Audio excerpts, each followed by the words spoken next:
மா இவனை பாருமா, வெளியே விளையாடிட்டு கை கால் கழுவாம உள்ள வரான். டேய் வெளிய போய் கை கால் கழுவிட்டோடா. பொடி.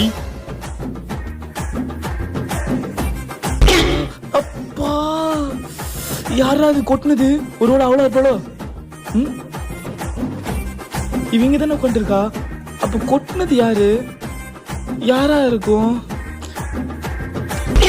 அப்பா எவன்டா இது மறுபடியும் கொட்டுறா? எப்பா என்னன்னாச்சு? மூஞ்சி கட்டிட்டு யாரோ வந்து கொட்டிட்டு ஓடுறாங்கம்மா. தள்ளு. யாரா அது? யாரா எங்க நடிச்சது? யாரா? தங்கச்சி என்னம்மா பண்ணிக்கிட்டு இருக்க? உன்னை யார் அடிச்சான்னு தேடிட்டு இருக்கேனா? அவ்வளோ கஷ்டப்பட தேவையில்ல. அடிச்சவனை வீடியோவே எடுத்து வச்சுக்கிற. வா யாருன்னு கண்டுபிடிக்கிறேன்டா.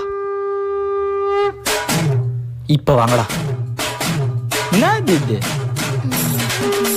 அவள உன்ன